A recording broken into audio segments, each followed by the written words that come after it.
Sveika žiūrovė, ir vėl su mumis automedžioklėje. Šiandien mes esame Kaune, šią šiltą dieną prie Pažaislio vienuolyno. Šilta dėl dviejų priežasčių. Dėl to, kad 30 viršaus laipsnių kaitina. O antra, dėl to, kad aš su šitom dviem merginom šiandien. Ir tai darysiu trise prie vienuolyno.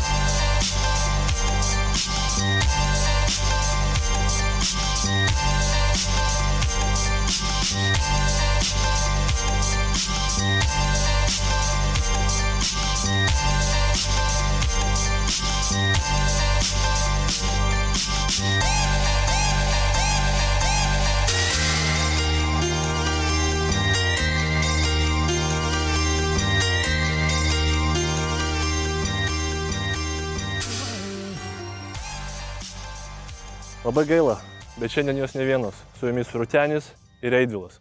Ateikit, vyrai. Sveikas. Sveikas. Ačiū, kad atvažiavot. Nusimsiu akinius. Ačiū, kad atvažiavot. Jo, šią šiltą dieną.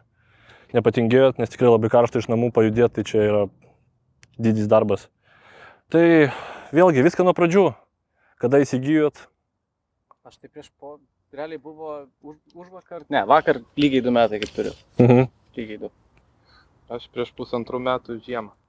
Nu labai nuo šių laikų. Yeah. O kodėl būtent, kas nulėmė šitą pasirinkimo modelio? Visų pirma, tai japonas. Jo. Galas Esi varomas. japonų? Jo, japonų. Mazda apskritai fanas. Jo. Galas varomas. Nu tada nedaug pasirinkimo. Jo. Nu, dar reiksai, bet kaina. Ir, aišku, nuimamas stogas. Pas tave turbūt... Panašiai visiškai. Buvo tie patys kriterijai. Galų varomas, lengva valdoma, nusiemas stogas dar, vien pliusai. O prieš tai kažką turėjot panašaus tokio, ar? Galų varomo nei vieno neturėjau. Prieš tai MX-ai 3 buvo pagrindinė. Bet ir, pas man irgi Mazda buvo 323R. Jo. Tu pačiu iš Mazda toliau. Ir čia jūsų daily karai? Taip. Mano ne. Ai, nu, jo. Pusiau. Vasara, aišku, praktiškai... Jo, vasara daugiau su šita, žiema yra kita. Kai nusipirkai, kas buvo, ko nebuvo, ką pats dadėjai, ką išėmėjai? Ar buvo jinai išniekinta? Ne, aš kai ją pirkau, jinai buvo 6 metus stovėjus Vokietijoje, visiškas stokas, absoliučiai niekas nedaryta. Kaip gamykliškai išvažiavo, tas ir buvo. Stogas irgi nepersiūtas per visą gyvenimą, o pradėjau visus džiaugsmus tai nuo žeminančių spyruoklių. Ratus pakeičiau, nes buvo tragiški volai užmesti. O po truputį, tai vienas atsiranda, tai išmetimą vėl perdaryti, nes išmetimo dabar konfiguracija gal jau 5 kokia apskritai nuo pat pradžių. Tada po kažkurio laiko pasikeičiau variklį, įsidėjau 1.8 iš 2000 metus. O pirkai su 1.6? Jo, buvo 1.6. Ten 116 arklių berods. Jo, buvo 116, dabar įsidėjau, kuris turi 143 arklius. Bet aišku, tiek neturi, nes 1.6 kompas, labai daug niuansų. Jo. Bet važiuoja. Plius tada lankai pusiniai sudėti iš švediško besiūlio. Ir va, prieš 3 dienas spoileris susirado bagažinėje. Čia retas spoileris, aksesuaras? Vienetinis, galima taip pavadinti. Jo. Buvo kitoks, perdarėm biškį. Nes šiaip išleistų jų buvo apie 400 000 parduota, tai įsivaizduoju, kad antrinė rinka dalių tai yra prisotinta. Taip, ypatingai daug yra Amerikoje, bet iš Amerikos muitai dideli, tai reikia medžiotis pas anglus, bet pas juos irgi kainos kitos, daug didesnės, šiek tiek mažiau, bet verčiamės. Nu, fainai. Aišku, dar ir stabdžius šiek tiek Jo. O kokie tolimesni planai, kažkas grandiozinio, ar tiesiog išlaikyti tokią? Šiaip tai dabar reikia būtinai programuojamo kompo, perdažyti. Įsidėti turbiną ir paleisti į trasą vėl. Įsidėti turbiną? Jo, nes šiaip su ją palenktyniau. Jo. Tai vad norėjau... Tam ir darau, neleidžiu iki pat žemės, kad būtų aukštesnė valdomuos, kad geresnis būtų, nes į slalomus reikia išvažiuoti. Jo. Nu, turbiną tai nes į Europą neleido jūsų turbininių variklių, tik tai... Ne, tik tais Amerikoje ir tai buvo tik 2 kartos. Nors Anglijoje buvo Jacksono, bet šitos buvo išleisti gal 3000 vienetų su turbina 1.6. Buvo jų. Anglijoje dar rotuoja. Bet jo, bet... To įdomių uždažymą. Jo, perdažyti įdomu. Jo, bet tai jo svoris, aišku, kad ir 1.6 variklių būdavo 113-116 arklių ir 980 kg, tai čia yra puikus santykis. Galų varomas, priekio variklis, nepriklausoma pakaba. Jo, blokiruoti. Ir idealus svorio pasiskirsti. Jo, 5. Praktiškai jo. Bet trumpa ratų bazė, tai Nu, nepadriftinsi ilgai, bet dėl to valdosi gerai. jo. Ne Tai bananas, posūkis ne tikrai. Jo. Nu, bet tai fainai va yra ir pabraižymų visko, reiškia, tikrai yra naudojama. Kovos randų turi ne vieną. Taip. Po dešinė pas mus stovi irgi tokia pati. Priklauso One Gun Society. Kas pas tave buvo padaryta, nedadaryta, perdaryta? Pirkta labai prastos būklės už pigią kainą, nes jas nusipirkti geros būklės nesurūdyjusias, gražiai atrodančias yra praktiškai neįmanoma. Yra silpnos vietos dėl rūdžių? Yra silpnos vietos dėl rūdžių sparnų apačios, užsikemša stogo nubėgimai, išpūna čia, arkos, standartiškai, kur japoniškų mašinų didžiausias bėdas. Tai buvo visa skirtingų spalvų, prišpakliuota, nubraižyta, kur nupuvę, kur nenupuvę, pusiau sušiaušta, ten pradėta ruošti. Stogo nebuvo, buvo suplyšęs, tai atsiųstas kitas uždėtas stogas. Bet plastikinis langas dar gale. Taip, pas šitas ėjo nuo 94 liktai. Man atrodo, nuo antros laidos ėjo gal, bet... Ėjo stiklinis su šildomu, o pas mus plastikas. Pačio paruošta dažyt, pačio nugruntuota, pačio sušiaušta ir pačio nudažyta ir pačio nupoliruota. Paskui atsiųstas toks pat kaip ir pas kolegą pažeminimas gavai priekinis. Uždėti platesni ratai. Nu, ratai tai išties gražus ir strečas yra šioks toks. Truputį. Jo. Planuose žemiau, plačiau kažkada. Tiesioginis išmetimas daugiau. Ir vairas su išnešimu. Vairas su išnešimu ir custom durelių apdailas padarytas. Ir praktiškai daugiau jokių modifikacijų. Tik tai, kad kaip iš Amerikos rinkai tai buvo pilnesnė komplektacija. Kaip elektriniai langai, vairas stiprintuvas, kas jau buvo optional dalykai. Kondicionierius, kurio jau dabar nebeišlikęs, bet buvo įdėtas. Jo, nes pradžioje jos būdavo išleisdamos, kad praktiškai tušia kaip skarbonkė. Jo, būdavo. Tai čia... Apskritai jų techninės tos visos, techniniai sprendimai yra kuo paprastesni, bet kad laikytų, kad neprikrauti. Amerikoje ir tas žmogus pasistengė ir VLSD įdėjo tą viskozinį. Jo. Tai va tokie patobulinimai. Ateity tai plačiau, žemiau, gal turbina, kad dar ir važiuotų kažkiek. Į lenktynių pusę kaip kolega dar ne. Jo, bet kai uždeda turbinas ant tų paprastų variklių, ar reikia kažką į vidų lysti, ar yra kažkokia riba? Priklauso kiek pusė.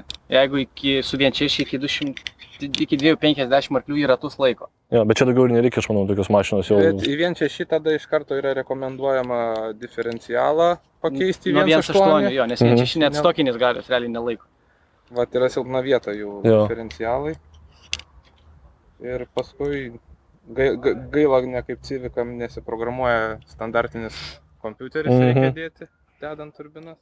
Jos smagios, bet biškai gal per mažas, aš esu praktiškai 2 metrai, bet prieš tai jau pabandėm atsisėsti šitą, kažkodėl į pirmo tipo aš tilpau, aišku, čia pasai dar kažkiek išpjauta kažkiek, ne? Modifikuotos sėdynės, išpjautas paralonas, kad sėdėti žemiau ir labiau įkristi, kad būtų šoninis prilaikymas. Taip, ir dar vairas išneštas, reiškia, jau keliai nesidaužo į vairą. Kitaip tariant, netilpai. Netilpau, pradžioje netilpau. Nes kaip ir sakiau, pas mane draugas turėjo tokį automobilį ir aš buvau pasiskolinęs keliom dienom ir man tikrai tai nebuvo labai smagu, kadangi turiu sėdėti susikaustęs ir stogą jeigu užsidedu, ten būna toksai kaip kabo, tokia užuolaidėlė šiek tiek. Ir tos plaukus erzina ir va taip važiuoju, tai išlipu, tada turiu padaryti mankštą kaklų, tada eiti namo. Taip kad jau tikrai, jeigu jūs virš 1,90 m, nežiūri tokių mašinų. Tai va. Dabar reikia atlikti modifikacijas sėdynės ir vairo padėties. Arba tada variantas jo, ir stogą biškį taip. Tai žiūrėt tada pirmos kartos, nes antros kartos mažiau vietos. Taip. Tai va būtent tas draugas turėjo antros kartos. 1.6 standartinis. O pas mane yra, hibridas. Variklis, įsiurbimas ir išmetimo kolektorius yra 1.8. Visa kita, kas yra aplinkui, visa elektronika, išskyrus purkštukus, yra viskas nuo 1.6. Jo. Ir važiuoja. Jo, bet tai pristabdo, aišku, tavo galę viską. Šiek tiek nuo 6,5 tūkstančių apsukų galios aš prarandu, bet sukimo momentas yra originalus 1.8, tai tas gelbėja. Tai biškai ant žemų yra. Jo, ant žemų tai eina geriau. Šiaip viskas paprastai paprasta. Paprasta viskas. Lengvai prieinama, vietos daug. Jo, nereikia, tikrai galima pačiam tai aptarnauti, padirbti ir... viską pilnai pakeisti. galima. Ar yra kažkokia gal detalė, kurią sunkiai visą laiką reikia iškeisti ir keikės ir laužai įrankius? Kai kuriuose... Starterį išimti neišėmus dėžės su varikliu. Išimti starterį yra problema. Bet jie netaip dažnai ir genda, kas sakyti. Ir mašina lengva, gali užsistumt bet kada. Taip. Tai gali ir pakentėti. Ir labai, labai daug informacijos yra, labai daug pasaulio entuziastų, kadangi populiariausias kabrioletas pasaulio roadsteris, tai Taip. labai daug yra informacijos, forumai, manualai. Problemos nesudaro, ne? Nesudaro. Ant kiek jinai save atperka, kaip kasdieninis automobilis? Ar galėtumėt naudoti, vat kaip tu skai naudoji, jo daugelis naudoja sportinio tipo automobilius kasdienai, bet tikrai nėra labai patogu kartais. Nu, man asmeniškai yra labai patogu, kas liečia patikimumą, tai neturiu iš visko prikipti, nes pasiėmiau, jinai buvo stovėjus, tai gumos pakeitė, aš į važiuoklę ir stabdžius šiek tiek investavau, nu, nes reikėjo susitvarkyti, tai sutvarkiau jau realiai prieš daugiau nei 1,5 metų, kiek pravažiavau kilometrų visokiausiais keliais ir šerdamas, ir nešerdamas, ir trasoje, ir nieks nebyra, nieks. Bagažinės talpa. Parodom, ką galima įdėti į bagažinę. Alaus paletė telpa. Sudaužyta. Pakankamai telpa, nes kartais darbe tenka pasinaudoti darbo tikslais, tai pakankamai įrankių dėžė telpa, porą akumuliatorinis gręžtuvas susideda, net kartais užtenka. Kartais būna ne kiek vietoje, kiek išplanavimas pats bagažinės. Jo, jisai, pavyzdžiui, tarkim, kad ir didelį lagaminą, tu tiesiog gali ateini ir įdėti. Kvadratinis. Jo, kitose mašinose būna jau taip viskas sudėliota, apgaubta, tai kad jokio kvadratinio daiktą tu nedėsi, tik tai vandenukai pilkokie arba maišų tuščių prikrauti ir viskas. O šiaip tai, nu va, žmogus matosi, myli savo automobilį. Čia juodintojas. Taip. Juodintojas. Juodintojas kvadratu. Čia jau kolegos jau pagal spalvą, taip. Jo, dar vieną darbelį padaryti. Na, aišku, domkratas ir vienkartiniai indeliai. Vienkartiniai indeliai. Na, pas tavai yra atsarginis ratas. Atsarginis ratas ir aišku svarbiausia tai yra kėdutė, per mytus pasėdėti. Va. O šiaip remtis į ją kažkur. Nes, pavyzdžiui, civikai, dažniausiai jos geriau nesiremti, apskritai japonus. Tai ant sparno negalima remtis, nes tai vanietiškas sparnas. O pas mane galima visur, nes dar nedažyta gamykla visiškai. Jo, aliumininis, man atrodo, tai kapotos šičia. Jo.